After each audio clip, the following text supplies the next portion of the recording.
Hi ನನ್ನ ಪ್ರೀತಿಯ ಸ್ನೇಹಿತರೆ, ಹೇಗಿದ್ದೀರಾ? ಇವತ್ತು ಈಸಿಯಾಗಿ ಮನೆಯಲ್ಲೇ ರಾಗಿ ಲಡ್ಡು ಮಾಡೋದು ಹೇಗೆ ಅಂತ ನೋಡೋಣ ಬನ್ನಿ.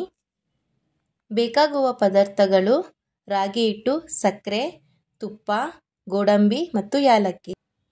ನಾನಿಲ್ಲಿ ಮೊದಲಿಗೆ ಸಕ್ಕರೆನ ಪುಡಿ ಮಾಡಿ ಇಟ್ಕೊಂಡಿದ್ದೆ.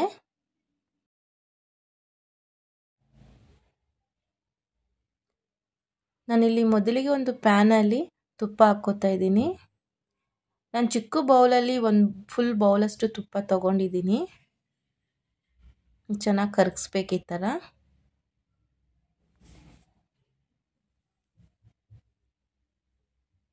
ಈಗ ತುಪ್ಪ ಎಲ್ಲ ಕರಗಿದೆ. ಈಗ ನಾನು ಒಂದು ಬೌಲ್ ಫುಲ್ಲು ರಾಗಿ ಹಿಟ್ಟು ಹಾಕ್ಕೋತಾ ಇದ್ದೀನಿ. ಹಾಕ್ಕೊಂಡು ಈ ಥರ ಚೆನ್ನಾಗಿ ಮಿಕ್ಸ್ ಮಾಡ್ಕೋಬೇಕು.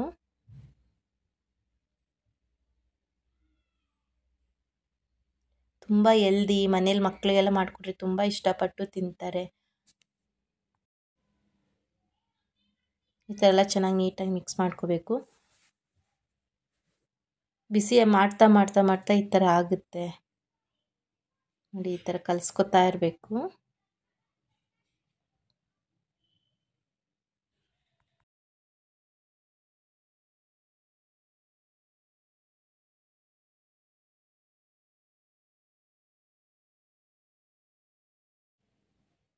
ನಾನು ಫುಲ್ ಈ ಥರ ನೀಟಾಗಿ ಕಲಿಸ್ಕೊಂಡಿದ್ದೀನಿ. ಈಗ ನಾನು ಪುಡಿ ಮಾಡ್ಕೊಂಡಿದ್ವಲ್ಲ ಸಕ್ಕರೆ, ಅದನ್ನು ಕೂಡ ಹಾಕ್ತಾ ಇದ್ದೀನಿ. ಎಲ್ಲ ನೀಟಾಗಿ ಈ ಥರ ಚೆನ್ನಾಗಿ ಮಿಕ್ಸ್ ಮಾಡ್ಕೊಳ್ಳೋಣ.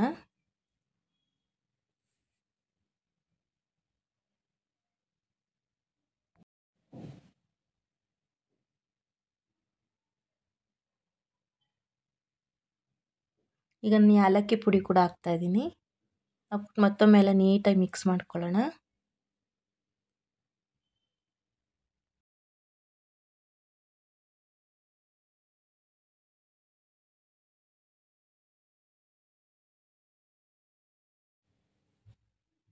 ಎಲ್ಲ ನೀಟಾಗಿ ಈ ಥರ ಮಿಕ್ಸ್ ಮಾಡ್ಕೋಬೇಕು.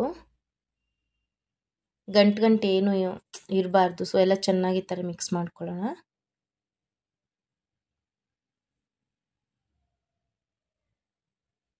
ಈಗೆಲ್ಲ ಚೆನ್ನಾಗಿ ಮಿಕ್ಸ್ ಆಗಿದೆ.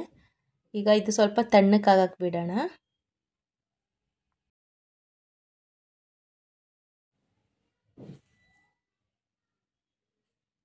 ನಾನು ಇಲ್ಲೊಂದು ಚಿಕ್ಕ ಬಾಣಲಿಯಲ್ಲಿ 1 ಸ್ಪೂನಷ್ಟು ತುಪ್ಪ ಹಾಕ್ತಾ ಇದ್ದೀನಿ.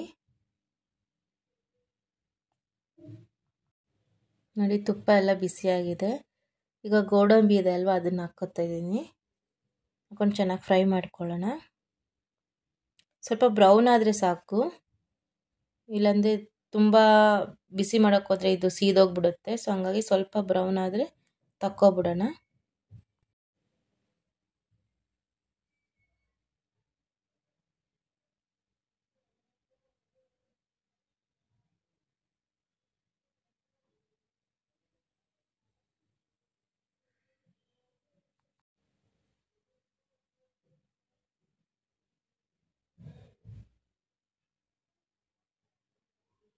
ನೋಡಿ, ಇವಾಗ ಈ ಥರ ಆಗಿದೆ.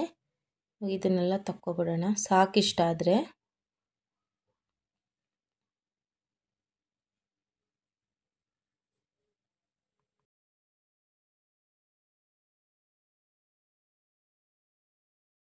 ಈಗ ತಣ್ಣಕ್ಕಾಗಿದೆ. ನಾನು ಅದೊಂದು ಪ್ಲೇಟಲ್ಲಿ ತಕ್ಕೋತಾ ಇದ್ದೀನಿ. ಯಾಕಂದರೆ ಇದು ಬಿಸಿ ಇದ್ದರೆ ಕಟ್ಲಿಕ್ಕೆ ತುಂಬ ಕಷ್ಟ ಆಗುತ್ತೆ ತವ. ಸೊ ಹಂಗಾಗಿ ನಾನು ಇದರಲ್ಲಿ ಹಾಕ್ಕೋತಾ ಇದ್ದೀನಿ.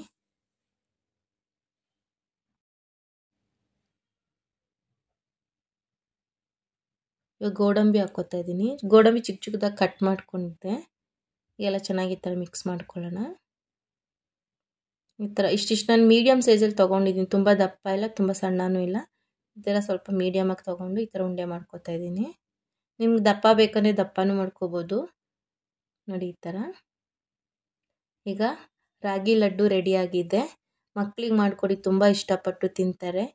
ನೀವು ಮನೇಲಿ ಟ್ರೈ ಮಾಡಿ, ಖಂಡಿತ ಇಷ್ಟ ಆಗುತ್ತೆ. ಇಷ್ಟ ಆಗಿದರೆ ಲೈಕ್ ಮಾಡಿ, ಶೇರ್ ಮಾಡಿ, ಕಮೆಂಟ್ ಮಾಡಿ ಮತ್ತು ಸಬ್ಸ್ಕ್ರೈಬ್ ಮಾಡಿ. Thank you friends.